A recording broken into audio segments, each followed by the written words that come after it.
You coming on. Thank you so much. I know you're a busy man. You're an entrepreneur, somebody who wears many hats, particularly in the world of horse racing. But I believe you were more interested in betting than studying at university. Can you tell us how you first became hooked on the sport? Well, first of all, I was thrown out of university for spending too much time in the bookies, which is Okay. not something I would recommend to anybody else.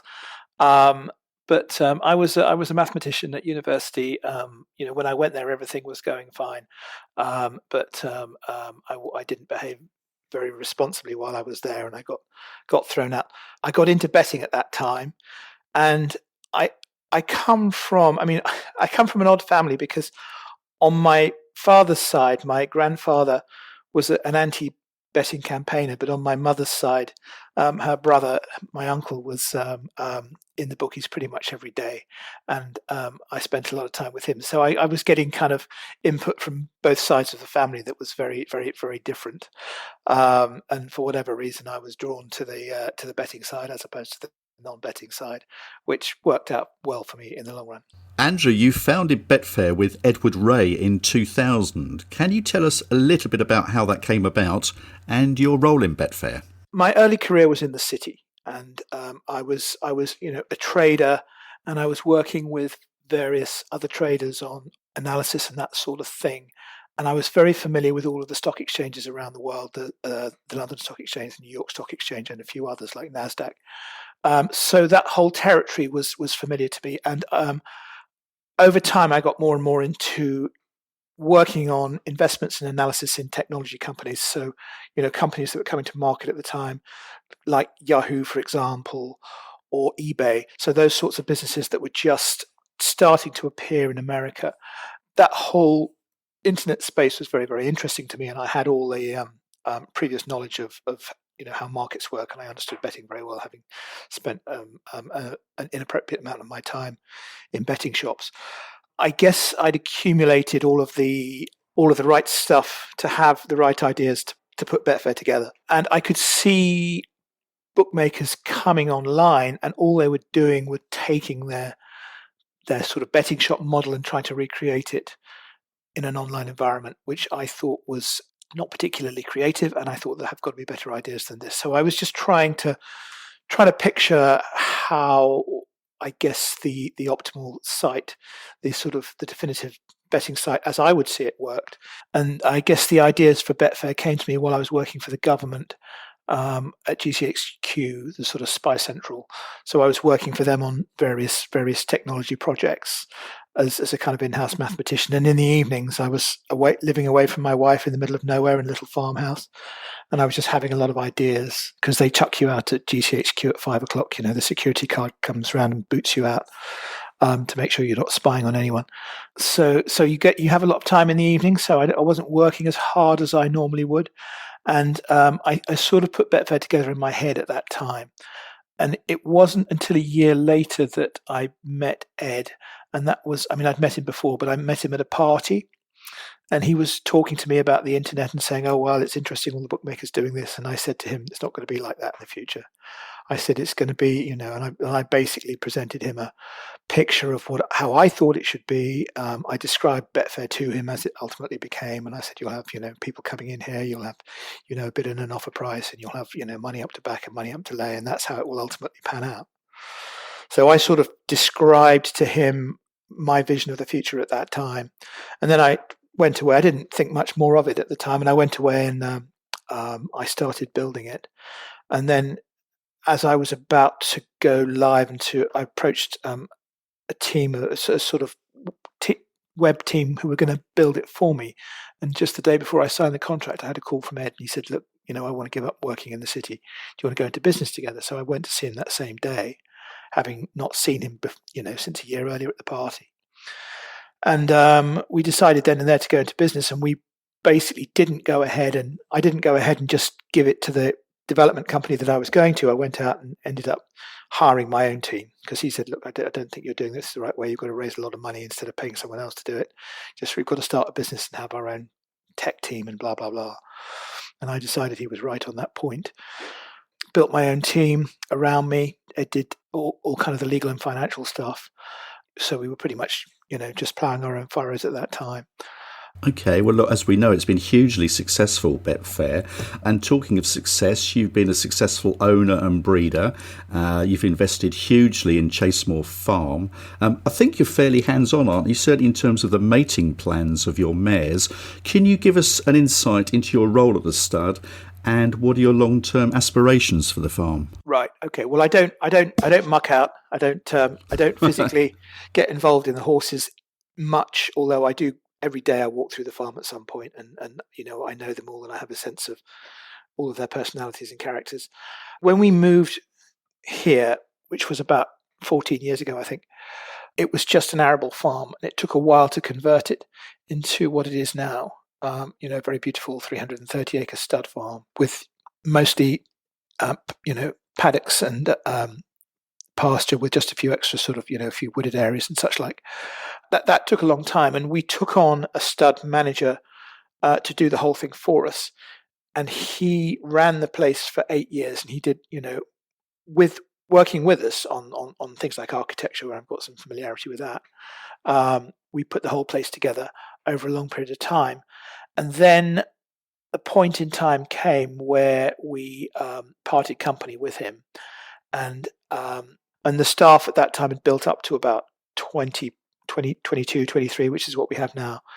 And we had to make a decision when he left whether to replace him with a similar person with similar skills, or to take on the job ourselves. And Jane and I decided that we weren't going to replace him. We decided that we would take over as managers of the stud ourselves, but in a slightly sort of communal way, because having spent 8 years watching it all happen, we had built up an awful lot of knowledge of how the industry works. And Jane has more recently done the MBA at Liverpool in whatever it's called, equine management or something like that. So she that was a 2-year course, which must have been difficult to take on, given that we're in our 50s. But she did well there. So we feel comfortable doing what we're doing, but with a strong team underneath us, who have quite a lot of autonomy in terms of what they do here. So in terms of what I do, I have very little day-to-day involvement with the sort of horse husbandry side. I pretty much exclusively involved only in matings and in the animals that we buy and sell. There's an awful lot of form study that goes into that. And the form study that goes into that is very similar to the form study that would go into betting, I think. So you really have to try and understand the breed, the thoroughbred breed, because, if you're making mating decisions, there's a whole load of different numbers you can look at that you're going to want to optimize. If you're buying horses, you've got to, mares in particular. I bought one the other day. You've got to know what you want, why you want it, and in particular who you're going to mate it to. And then you've got to decide, which ones you sell and which ones you keep. And sometimes you get that wrong. So that's really fascinating to hear, Andrew. And also, I understand you got a bit of a sense of sort of operating within the community that you are. I know Chasemore is quite near to Epsom, and I've got a horse up at Epsom with Michael Atwater up there. I know you've been keen to raise the status of Epsom as a training centre. Can you expand on that a little bit? I guess I've never been that clear in my mind how and where my horses should be trained. I have a few particular ideas, a few particular views. I mean, if I've got a broodmare and there was a certain trainer who did very well with her and, got her to win a group race or something like that, then I'm going to send that trainer the first animal that we keep regardless. Because he knew the mare and he will want that to do well, and he can work with that family. He's proven it. But outside of that, we've always tried to be fairly meritocratic in how we allocate our horses. At some point, I decided to get involved with Manor House racing, because when I was at Betfair, Michael Owen, he was one of our ambassadors. So we had various people we were involved with who we used to roll out at various events and we would work with at various times, and he was one of those. And I got to know him a bit there, and I quite liked him. So I was getting more and more sort of friendly with him, and then I was thinking about doing something in training, and a change happened at Manor House. So I sent a couple of horses to Manor House, cheap ones, and then Nicky Vaughan moved out and Tom Dascombe moved in, and at that time I came in and I basically went 50-50 with Michael at Manor House, and then I had this there was a kind of requirement to send horses up there, but that was before I had the stud. So when the stud came, it started to become, it wasn't the most convenient situation, because you want to see your horses work. You want to go down there. You want to go down there on a regular basis. Your vet wants to go down and check the horses. You want to play an active role in their management, and because you want to know and understand them really, really well, because you're going to have to make decisions about them later. The drive to Manor House for me, unfortunately, is it's 4 or 5 hours depending on traffic. And typically, if I want to see them work in the morning, I'm going to be heading off at 4:30 or something like that. And I'll get there, and I'm not the best morning person often. So it just was becoming difficult to track what was going on, and it just didn't really work for me as I'd hoped it would. So last year I said to Michael, I apologized, and I said to him that I wanted to sell out. I'm going to continue to have that relationship just because, Michael's a mate and I think they're doing very well up there. But I want to focus a little bit more on the local trainers, but with the slight concern that the facilities at Epsom aren't quite what I would want them to be. Because if you've got a very expensive horse, you want to know that they've got the best facilities there. They've got good quality gallops to work on, and the best quality care in the stables that they're in. You would have a higher bar for a £500,000 horse than you would do from a fairly cheap horse. So my problem with Epsom has always been that Epsom's a little bit of a you go down there aren't many good horses trained at Epsom. They're mostly sort of cheap horses picked up in the sales, and the trainers, all of whom I know, and they're all wonderful people, they all know it, but they're like, well, what can we do? The gallops aren't as good as we would like them to be. It's difficult to attract the slightly sort of higher class of animal down here.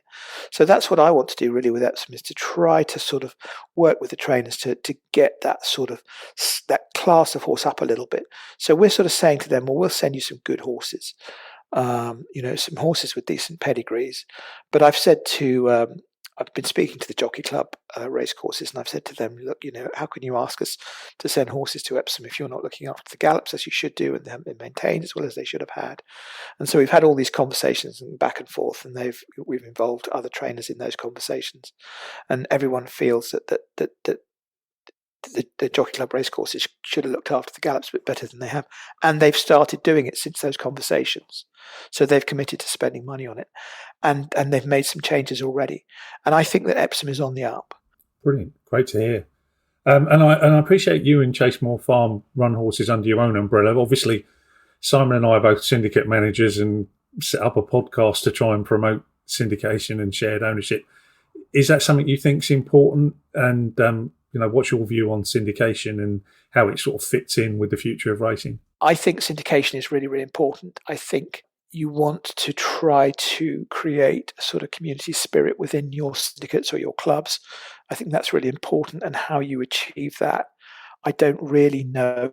I think that at some point it's likely that I will look to create a syndicate around our horses at Epsom. We're looking into that at the moment, because it doesn't actually matter to us what the horses do in their racing life, because I'll look at my animals that I'm keeping in any given year, and I'll say, well, I want to keep back, that filly, that filly, that filly, because they might be broodmares. But whether they race in my colours or not, well, it's nice to have them racing in their colours because it's good advertising. But it doesn't particularly matter to me. I could put them in some other colours, and that would be okay. So long as they come back to me at the end of their career, so long as I get them back to breed from them at the end of their lives, that's okay. It doesn't matter what colours they ran in or who was there when they ran. The important thing is that they go out there, that they establish that they were capable animals before they return here.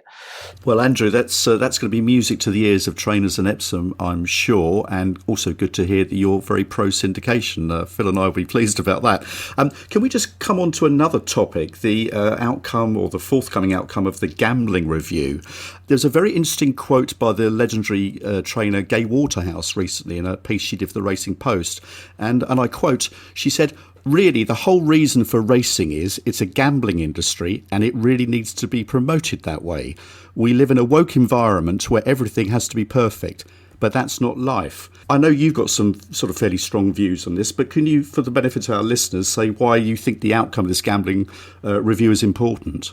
I think it's incredibly important, because if you tweak the numbers down a little bit, they can have an enormous effect on racing. And I think that there's a little bit of a war